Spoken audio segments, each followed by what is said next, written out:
Assalomu alaykum YouTube kanali ishqibozlari. Andijon qora jo'jalarimiz.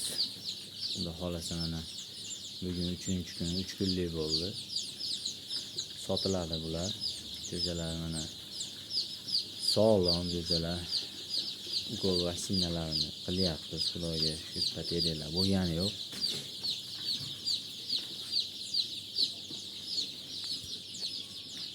Yem donlari berilyapti.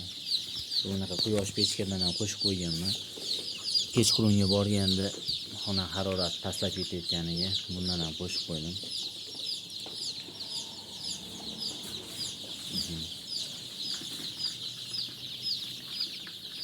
Bugun 3-kun bo'ldi. Xudo xolasa yana 10 kundan keyin sotuvga chiqaramiz jo'jalarimizni. Xona haroratimiz ko'rib qo'yaverasizlar mana 32 bo'laveradi, 33 gacha bo'laveradi ushlab turishdi. 3-4 kun shunaqa qilib 33-30 gradus qilib xonani issiqligini ushlab tursak, xudo xolasa jo'jalar yaxshi bo'lib ketadi, zo'r bo'ladi xudo xolasa.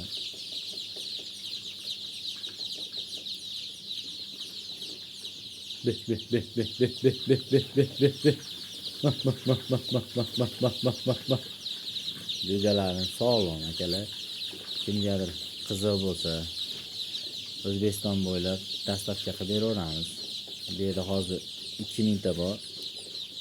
Nariroqda yana 5-6 mingta tashab qo'yganmiz. Ularni keyingi videolarda tashab beraman. Qiziqqanlar bo'lsa bemalol aloqaga chiqaverasizlar, dastavkalarni qilib beramiz. Yana 10 kundan keyin sotuvga chiqariladi xudo xolasa. Podpiska bo'lmaganlar podpiska bosib, like bosib qo'yasizlar. Ancha-muncha gaplarni o'xshatib gapirolmagan bo'lsa, uzr so'rayman. Men bloger emasmiz, o'zimiz mahsulotlar shunaqa chiqarib, trend qilib maqsad sotish.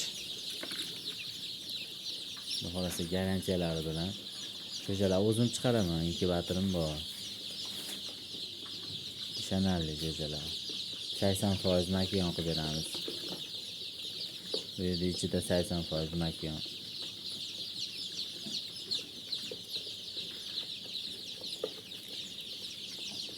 Obuna bo'lmaganlar obuna bo'lib qo'yasizlar akalar.